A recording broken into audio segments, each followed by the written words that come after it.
Alors, comment tu vas? Tu peux plus te cacher. Maintenant qu'on est en face, dis-moi tout. C'est vrai que je dis à tout le monde que je vais bien. En vrai, c'est pas la grande forme. Et à toi, je peux te le dire. En plus, on parle bien et tout. Tu vois quoi? Oui, t'inquiète, c'est tranquille.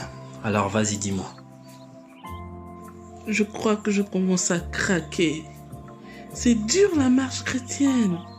Et je suis jeune, moi. Le temps ne joue pas en ma faveur et j'aimerais faire tant de choses. Quelles sont ces choses que tu peux pas faire parce que t'es chrétienne? Enfin, c'est ça le problème, si je comprends bien. Je veux arrêter de m'imposer les limites et foncer. Mais qu'est-ce qui t'empêche de le faire? Mes pensées, car je suis toujours partagée entre ce que je pense et ce que le monde pense de moi. Ce que tu penses, c'est une chose, et ce que le monde pense, c'en est une autre. Mais que te dit Dieu en fait? Souviens-toi d'une chose, Marie. Veux-tu abandonner toutes ces victoires avec le Seigneur pour retourner à ce que tu étais avant? Moi, je pense que tu vaux mieux que ça. Tu as simplement besoin de revenir aux fondamentaux, à la base. Rappelle-toi de ta première rencontre avec le Seigneur. Qu'est-ce que tu as vécu de si fort au point de renoncer au monde? Qu'est-ce qui t'a changé? Surtout n'oublie pas, Marie, la personne que tu étais avant, c'est du passé. Elle est enterrée, elle est morte. Maintenant que tu as connu Jésus-Christ, tu es une nouvelle personne. Accepte simplement l'amour de Dieu et je pense qu'il comblera le vide que tu ressens. Ne t'inquiète pas.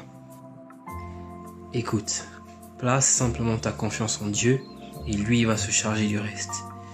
Libère-toi de ce poids que tu as sur les épaules. Privilégie les choses qui vont te rapprocher de Dieu.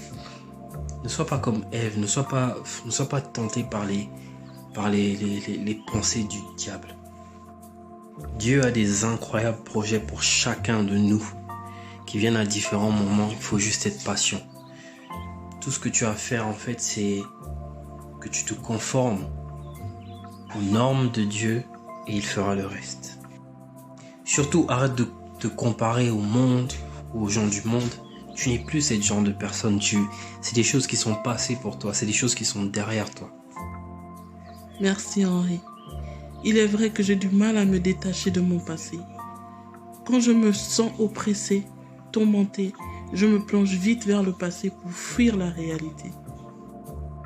Après vient le doute, la tristesse, la solitude, et je me replie sur moi-même en m'éloignant des autres. Je trouve que tout est difficile. En vrai, je suis moi-même le problème, car j'ai tout simplement arrêté de croire. Et je cherche à me voiler la face en disant c'est l'église le problème. Ne sois pas influençable. Détourne ton regard des hommes et regarde à Dieu. Alors tu seras ferme. Henri, dis-moi, c'est quoi la foi? Comment puis-je rester constante dans ma marche chrétienne sans jamais douter? Pose-toi les bonnes questions. Tu peux rester constant dans ta marche chrétienne, mais encore une fois, pour moi, tu seras une religieuse si finalement tu n'as pas la foi. Tu dois avoir des convictions, tu dois avoir des résolutions fermes.